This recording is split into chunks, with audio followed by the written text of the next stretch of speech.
আজ ত্রয়োদশ জাতীয় নির্বাচনের রোডম্যাপ প্রকাশ করতে যাচ্ছে ইসি। 15 সেপ্টেম্বর থেকে শুরু হচ্ছে অংশীজনদের সঙ্গে কমিশনের সংলাপ। এই মুহূর্তে আগারগাঁও নির্বাচন ভবনে আছেন সহকর্মী কাউসারা চৌধুরী কুমু। সরাসরি যাচ্ছি তার কাছে। নির্বাচনের প্রস্তুতিতে খুব জোরে সোরেই আসলে এগিয়ে যাচ্ছে। বিশেষ করে যদি আজকে বলতে চাই, আজকে নির্বাচনের যে রোডম্যাপ, সেই রোডম্যাপ ঘোষণা করবে নির্বাচন কমিশন।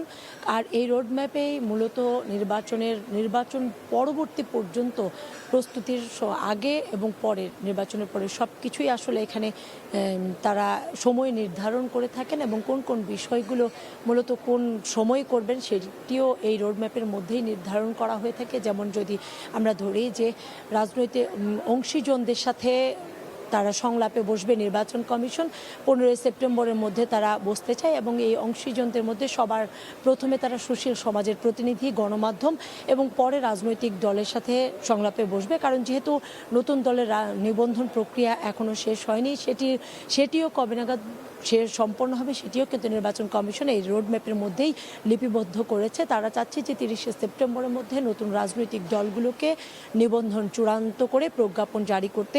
একই সাথে সব কিছুই শিডিউল ডিক্লেয়ার করা হয়েছে যেহেতু, এবং দুপুরে আমরা জানি যে দুপুরে যুক্তরাষ্ট্রের বাংলাদেশে নিযুক্ত যিনি অ্যাম্বাসেডর আছেন তিনিও প্রধান নির্বাচন কমিশনারের সাথে দেখা করতে আসবেন। অপেক্ষা করতে হবে নির্বাচন কমিশনের রোডম্যাপে আরও কী আছে। এতক্ষণ আমরা সরাসরি যুক্ত ছিলাম আগারগাঁও নির্বাচন ভবনে।